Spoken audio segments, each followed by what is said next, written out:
தமிழ் மக்களுக்கு வணக்கம். நான் பொதுவாவே இந்த திரைப்படங்கள் குறித்தெல்லாம் பேசுறத எவ்வளவு குறைக்க முடியுமோ, அவ்வளவு குறைக்கணும்னு நெனைப்பேன். ஆனா, இந்த திரைப்படம் குறித்து பேச வேண்டிய அவசியம் ஏற்பட்டிருக்கு. ஏன்னா, அது ஒரு சர்ச்சைக்குரிய அதாவது இன்னைக்கெல்லாம் பார்த்தீங்கன்னா, திரைப்படங்கள் அப்டின்னாலே, அத ஓட வைக்கணுன்றதுக்காக ஏதாவது ஒரு சர்ச்சையை கிளப்பணும். ஏன்னா, அந்த சர்ச்சையை வைத்து தான் மார்க்கெட்டிங் செய்ய முடியும். அதை எல்லாரும் காரி துப்புவாங்க, எல்லாரும் திட்டுவாங்க, வசைபாடுவாங்க. ஒரு ட்ரெய்லர் வெளியிட்டு அல்லது அந்த ட்ரெய்லருடைய விழா ல சர்ச்சைக்குரிய பேச்சுக்களை பேசினோம்னாக்க, அது உடனே மிகப்பெரிய பேசு பொருளாகும். எல்லாரும் அவங்கவங்க கருத்து தெரிவிப்பாங்க. சமூக வலைதளத்தில மிகப்பெரிய ஒரு மார்க்கெட்டிங் ஆகும். அப்படின்றது இங்க ஒரு வழிமுறையாவே இப்ப கடைபிடிக்கப்பட்டிருக்கு. இன்னும் சொல்லணும்னாக்க, திரைப்பட நிகழ்ச்சிகள்ல இந்த மாதிரியான ஒளிநாடா வெளியிடுறதா இருக்கட்டும், அல்லது பாடல் வெளியிடுறதா இருக்கட்டும், அல்லது வெற்றி விழா அப்படின்ற பேர்லயா இருக்கட்டும், இங்கெல்லாம் அரசியல் பேசுவது அப்படின்றதும் ஒரு வழிமுறையாக இப்ப புகுத்தப்பட்டிருக்கு. எனிவே இதெல்லாம் ஒரு பக்கம் இருக்கட்டும். சமீபத்தில நடந்த ஒரு திரைப்பட விழா, ஒரு திரைப்படத்தின் அறிமுக விழா அப்படின்னு எடுத்துக்கலாம்.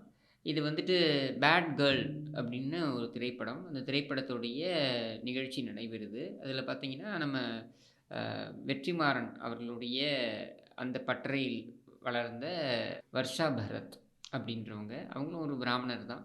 அவங்க ஒரு திரைப்படத்தை எடுத்திருக்காங்க. பேட் கேர்ள் அப்படின்ற பேர்ல.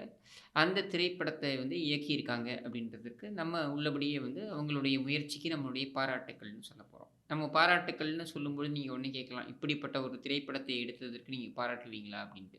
சரி ஒரு படைப்பாளி அப்படின்னு வரும்பொழுது, அந்த படைப்பாளிக்கு தன்னுடைய எண்ண ஓட்டத்தை வெளிப்படுத்துவதற்கான முழு சுதந்திரம் அனுமதிக்கப்பட வேண்டும், கொடுக்கப்பட வேண்டும்.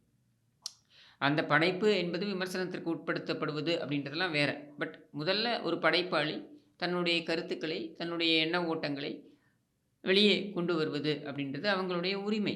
ஸோ அந்த வகையில நம்ம அவங்கள தப்பு சொல்ல போறதில்ல.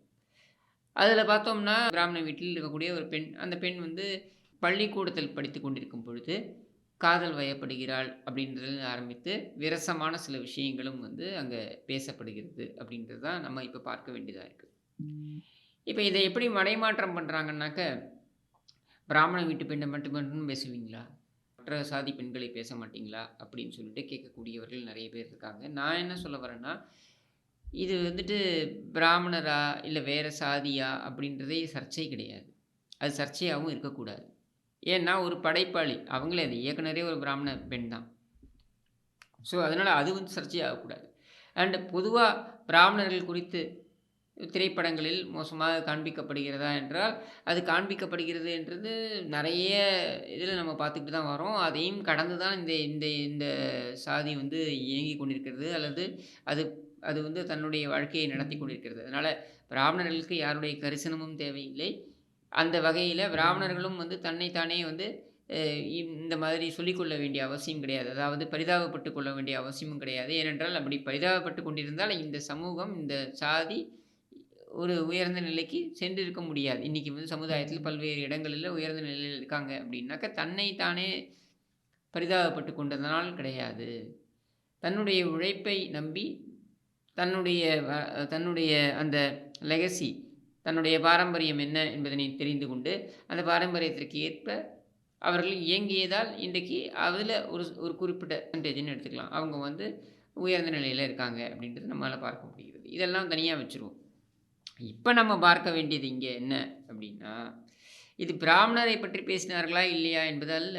இது ஒரு பள்ளி சிறுமியை பற்றி பேசுவது அப்படின்றது தான் இங்க பிரச்சனையா நான் பார்க்கிறேன். ஏன் இத நான் பிரச்சனையா பார்க்கிறேன் அப்படின்னா, இது என்ன மாதிரியான தாக்கத்தை இந்த சமூகத்தில் ஏற்படுத்தப் போகிறது? ஏன்னா நம்முடைய சமூகத்தில பெரிய பிரச்சனை என்னன்னா, இங்க ஒரு டிவி தொலைக்காட்சி என்பது நம்ம வீட்லலாம் அது ஹால்ல இருக்கு. பொதுவா நீங்க போய் பார்த்தீங்கன்னாக்கா, மேற்கத்திய நாடுகள்லாம் போய் பார்த்தீங்கன்னாக்கா, இல்ல மற்ற சமூகங்கள்ல பார்த்தீங்கன்னாக்க, அங்கெல்லாம் இந்த தொலைக்காட்சி என்பது அது அவங்களோட பெட்ரூம்ல இருக்கும். இங்க ஹால்ல இருக்கு. எதை யார் பார்ப்பது அப்படின்றதற்கு ஒரு வரமுறையே இல்லாமல் போகுது.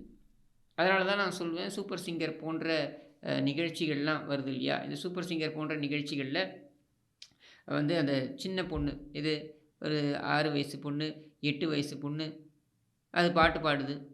"ஆசையை காத்துல தூது விட்டுன்னு" பாட்டு பாடுது. அவங்க ஜட்ஜஸ்லாம் உட்காந்துருக்காங்க.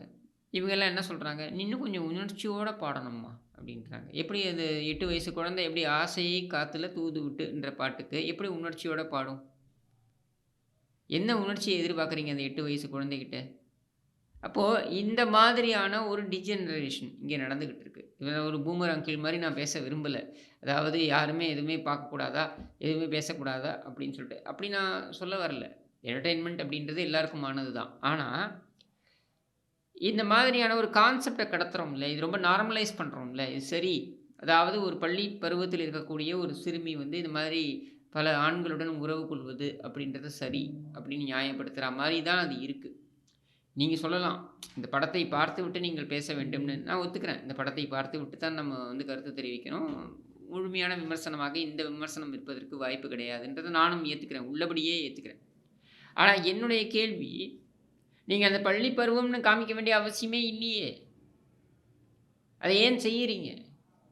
சமுதாயத்தில எவ்வளவோ பிரச்சனைகள் வந்து இதனால நடந்துகிட்டு இருக்குன்றத ஏன் நீங்க புரிஞ்சுக்க மறுக்கிறீங்க? ஒண்ணுமே இல்ல. இங்கேருந்து நானு என்னுடைய வீட்டிலிருந்து நடந்து வரது பார்த்தீங்கன்னா 1 கிலோமீட்டர். என்னுடைய வீட்டிலிருந்து என்னுடைய ஸ்டுடியோவுக்கு நடந்து வர டிஸ்டன்ஸ் பார்த்தீங்கன்னா 1 கிலோமீட்டர். இந்த 1 கிலோமீட்டர்ல என்னுடைய ஸ்டுடியோ இருக்கக்கூடிய அந்த ரோடு வந்து பார்த்தீங்கன்னா, கொஞ்சம் உள்ள இருக்கு. இந்த ரோடு உள்புறமா இருக்குன்ற ஒரு காரணத்துக்காக அங்க ஒதுங்கக்கூடிய பள்ளி குழந்தைகள் எத்தன பேர் தெரியுமா? யாரோ ஒருத்தன் கூட்டு வரான். அந்த சிறுமி பார்த்தீங்கன்னா, அவங்க வந்து பள்ளி சீருடையில இருக்காங்க.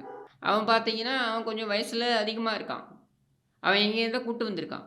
எப்படி கூட்டு வந்தான்? ஏன் கூட்டு வந்தான்? எதுவுமே நமக்கு தெரியல.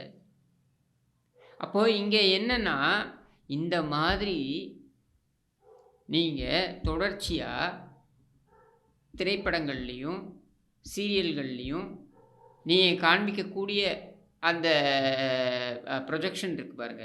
நீங்க என்ன காண்பிக்கிறீங்களோ, அது ஒரு தாக்கத்தை ஏற்படுத்துகிறது. இது ரொம்ப நார்மல். இது செய்ய வேண்டியது தான் அப்படின்னு சொல்லிட்டு.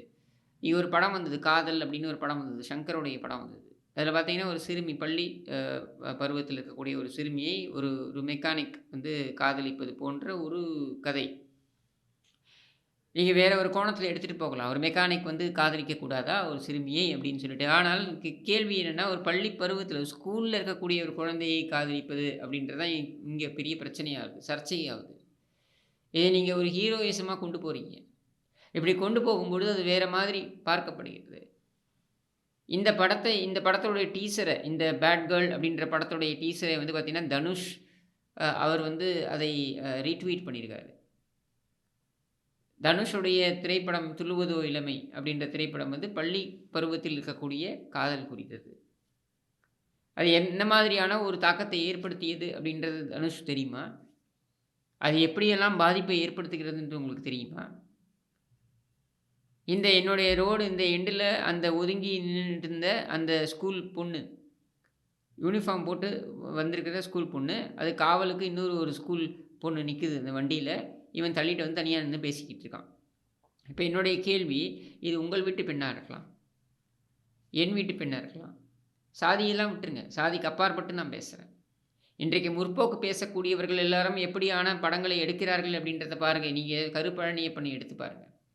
கருப்பழனியப்பன் சேரனை வைத்து சேரன், சினேகாவை வைத்து ஒரு படம் எடுத்தார். என்ன அவருடைய சாதியான செட்டியார் சாதியில் ஒரு அரேஞ்ச்டு மேரேஜ் எப்படி நடக்கும்? எப்படி சம்பிரதாயம் எப்படி நடக்கும்? செட்டியார் வழிப்படி நடக்கும்ன்ட்டு ரொம்ப அழகான படம் அது. நான் வந்து அத பாராட்டுறேன். அது ஏன் சார் உங்களுடைய சாதியை காட்டும்போது மட்டும் உங்களுடைய சம்பிரதாயத்தை எல்லாம் காட்டுறீங்க? அழகான அந்த சம்பிரதாயத்தை வழிமுறையெல்லாம் காட்டுறீங்க. ஆனால் இந்த மாதிரியான திரைப்படங்கள்ல மட்டும் மாற்று சாதியை பற்றி இந்த மாதிரி வந்து நீங்க காமிக்கிறீங்க அப்படின்னு நம்ம கேட்க போறதில்ல. நான் அதுக்குள்ள போக போறதில்ல. நான் கேட்கிறதெல்லாம் இங்க ஒண்ணே ஒண்ணு தான். நீங்க பிராமணர்களை அடித்து விட்டதாக நினைக்கிறீர்கள். கிடையாது. இதையெல்லாம் கடந்து இதை விட மோசமான கேரிகேச்சரிங் எல்லாம் இந்த பிராமணர்கள் சந்தித்திருக்கிறார்கள். ஒரு பிராமணர்களாக நாங்கள் சந்தித்திருக்கிறோம். சரியா? அதனால அதை பற்றி எங்களுக்கு பிரச்சனை இல்லை. எனக்கு பிரச்சனை இல்லை. இங்க பிரச்சனை ஸ்கூல் பசங்கள ஏன் இப்படி காமிக்கிறீங்க? உடனே நெறைய பேர் வந்து பார்த்தீங்கன்னா, வெற்றிமாறனுடைய குழந்தைகள் இல்லையா? விஜய் சேதுபதியோட குழந்தைகள் இல்லையா? இப்படிலாம் இறங்குறாங்க. நான் அதுக்குள்ளலாம் போக விரும்பல. அவங்களுடைய வீட்டு குழந்தைகள் எல்லாம் இதில் இழுப்பது என்பது தவறு. ஒரு குழந்தைகள் மீது அக்கறை கொண்டிருப்பீர்கள் என்றால், அது யார் வீட்டு குழந்தையாகவும் அவர்கள் மீது அக்கறை கொண்டு தான் இருக்க வேண்டும். அது விஜய் சேதுபதி வீட்டு குழந்தையாக இருந்தாலும் சரி, வெற்றிமாறனுடைய குழந்தையாக இருந்தாலும் சரி, அவங்க மேலேயும் நம்ம அக்கறை தான் கொண்டிருக்க வேண்டும். அதனால் அது இழுக்கிறதுன்றது அயோக்கியத்தனம். அதை நான் ஏற்க மாட்டேன். இதற்கு அதுதான் பதில் அப்படின்றத நான் ஏற்கவே மாட்டேன். அது தப்பு. ஆனால் நான் கேட்குறது எப்படி நீங்கள் பள்ளி குழந்தைகளை இந்த மாதிரி காமிக்கிறீங்க? பாய்ஸ் படத்தில் ஷங்கர் இப்படி தான் காண்பித்தார். பள்ளி சிறுவர்கள் ஒரு விபச்சாரியிடம் செல்வது போல காண்பித்தார். அதனால் ஏற்படக்கூடிய பிரச்சனைகள் அப்படின்லாம் நீங்கள் நியாயப்படுத்தலாம். எண்ட் ஆஃப் த டே இது நார்மலைஸ் பண்ணி தான் நீங்கள் காமிக்கிறீங்க. அதனால் ஏற்படக்கூடிய பிரச்சனை அது தீர்வாகும் அப்படின்ட்டுலாம் நீங்கள் காமிக்கிறதெல்லாம் புரிஞ்சுக்கிற அளவுக்கு அந்த சிறுவர்கள் அந்த வயசில் இருப்பாங்களா? இல்லை. அவங்கள பொறுத்த வரைக்கும் நீங்கள் காமிக்கிறத ஒரு காமெடியாக வேற நீங்கள் காமிக்கிறீங்க. எது அந்த விபச்சாரியிடம் அந்த சிறுவர்கள் செல்வது அப்படின்றத நீங்கள் காமிக்கும் பொழுது அதைத்தான் அவர்கள் பெரிதாக பார்ப்பார்கள். அதனால் ஏற்படக்கூடிய பிரச்சனைகள் என்பதனை பற்றி அவர்கள் யோசிக்க மாட்டார்கள். அப்போது இந்த மாதிரி நீங்கள் உங்களுக்கு வழங்கப்படுகின்ற, அதாவது நான் ஆரம்பத்தில் என்ன சொன்னேன், கிரியேட்டருக்கு இருக்கக்கூடிய சுதந்திரம், அதாவது உங்கள் படைப்பாளி நீங்கள். உங்கள் மனதில் தோன்றுவதை படைப்பதற்கு உங்களுக்கு முழு சுதந்திரம் இருக்கிறது. ஆனால் அந்த சுதந்திரத்தை எப்படி நீங்கள் பயன்படுத்துகிறீர்கள் அப்படின்றது தான் கேள்வி. அதில் நீங்கள் இந்த மாதிரி ஸ்கூல் பசங்களை இப்படியான விஷயங்களில் அவர்கள் ஈடுபடுவது அப்படின்றது நார்மலைஸ் பண்ணி, இன்றைக்கி இப்படி தான் நடந்துக்கிட்டு இருக்கு, இது சரின்றது போல தான் அது படும். உங்கள் படத்தில் நீங்கள் எப்படி எடுத்திருக்கீங்க, அந்த கதையை எப்படி கொண்டு போகிறீங்க, அந்த கிளைமேக்ஸ் எப்படி வைக்கிறீங்க, இதுக்குள்ளே நான் போகலை, அந்த படத்தை நான் பார்க்கல, இன்னும் ரிலீஸ் ஆகலை, அதனால் அதை பற்றி பேசுவது தவறு. ஆனால் நான் கேட்பது ஒன்றே ஒன்று தான்.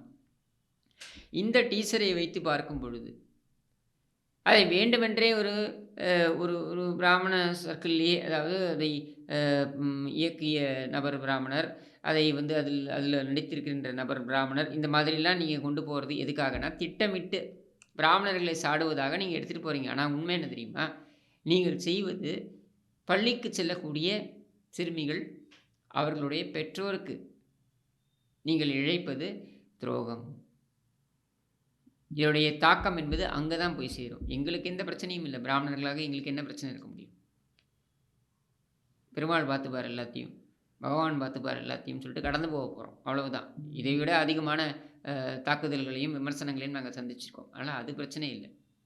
ஆனால் உங்களுக்கு என்னவாக அது நிற்கப் போகிறது என்றால், நீங்கள் உங்களுடைய கர்மாவில் இதெல்லாம் சேர்த்துக்க போகிறீங்க. என்னென்னா, இதை மாதிரி பள்ளி குழந்தைகளை திசை திருப்பி அவர்கள் வழி தவறி செல்வதற்கு என்னென்ன செய்ய முடியுமோ அதை எல்லாத்தையும் நீங்கள் திரைத்துறையை வைத்து செய்கிறீர்கள் அப்படின்னு தான் அது பார்க்கப்படும். இது உங்களுக்கே நியாயமாகப்பட்டால், உங்கள் மனசாட்சிக்கு சரி என்று பட்டால் செய்யுங்க. யார் யார் கர்ம வினையில் என்ன எழுதியிருக்கின்றதை யாருன்னு மாற்ற முடியும்? ஒன்றும் மாற்ற முடியாது அப்படின்றது தான் என்னுடைய எண்ண ஓட்டம் என்று கூறி விடைபெறுகிறேன். நன்றி, வணக்கம்.